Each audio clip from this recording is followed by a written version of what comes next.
Welcome to my channel. Ayan guys, grabe yung naabutan namin ngayon. Sobrang haba nung pagpasok papunta dun sa Sangyaw venue na kung saan nakikita nyo ang napakahabang pila. So, kung may imagine nyo, andito yan sa kabila ng Robinson.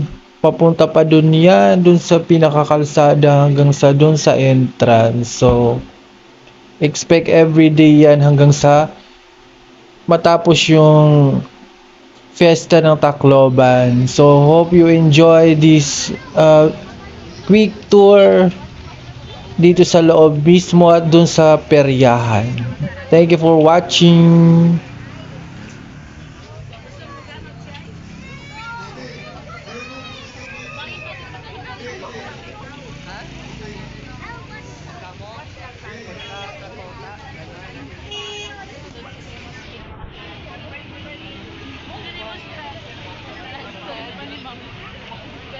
Special education. Basta may nakakatululibot. Yawain. Healthy lifestyle.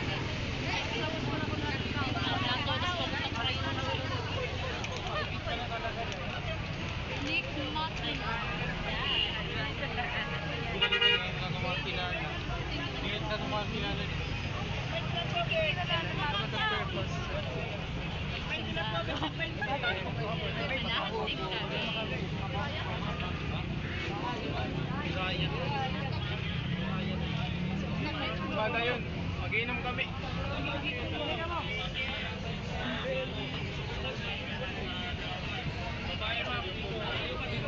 Uy, yan napakababae. Wala Christian din ka? Grabe nung last kong punta dito is wala pang ganito, wala pang entrance at exit at sadyang ano sila ng security talaga para ma-secure yung mga pumapasok at lumalabas sa loob ng Sangyaw Festival.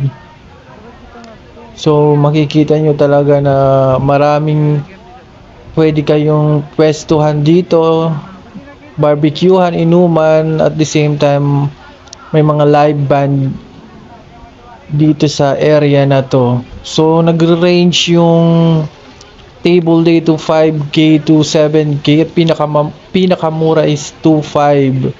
So consumable na yan dito. So pag pumunta kayo dito, kailangan talaga may dala kayong baon na pera. So para ma-enjoy nyo lalo yung lugar dito. So saludo talaga tayo sa mga nag-organize dito, especially sa Tacloban, for having this very beautiful venue. Andun na lahat, hindi na pupunta ang mga tao kung saan saan. So in one place na lang talaga siya. Napaka perfect. At saludo tayo din sa mga kawani ng gobyerno na nagpapanatili ng kaayusan at payapaan dito sa lugar mismo. So puntahan nyo na lang yung lugar dito para ma-experience nyo yung na-experience namin at may enjoy nyo kasi every night may mga bisita talaga yan sa mismong big stage na yon.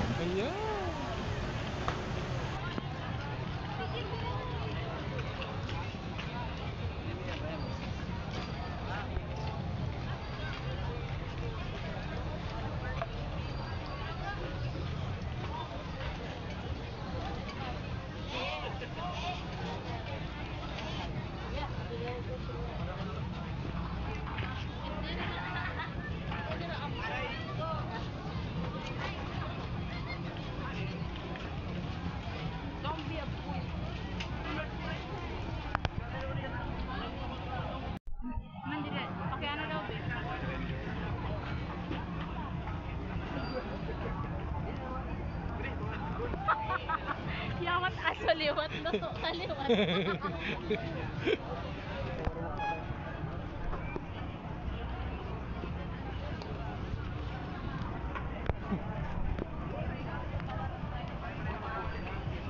Kaya sisla.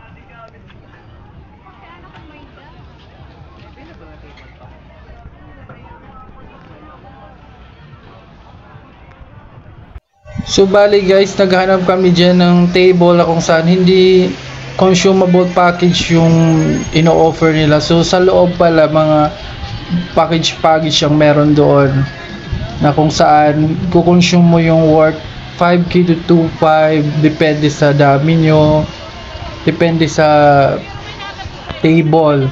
So napunta kami sa labas doon malapit sa may perya. Ayan, nakita namin doon, pwede namin mapwestohan. So, dahil sa pupunta lang din namin dito nung nakaraan kasi wala pang ganito, medyo napiprepare pa. So, yun na pala yung mga changes dito. So, huwag kayong mag-alala kung tight ang budget nyo, punta lang kayo dito sa area na to banda. So, iba yung pricing ng mga table nila dito. Kung ano yung orderin mo, yun lang yung babayaran mo din. Wala nang package na ino-offer sila sa labas. At malapit lang siya sa peryahan mismo. So yung peryahan naman is meron ng entrance. Syempre, business is business. Kaya enjoy naman sa loob. Maraming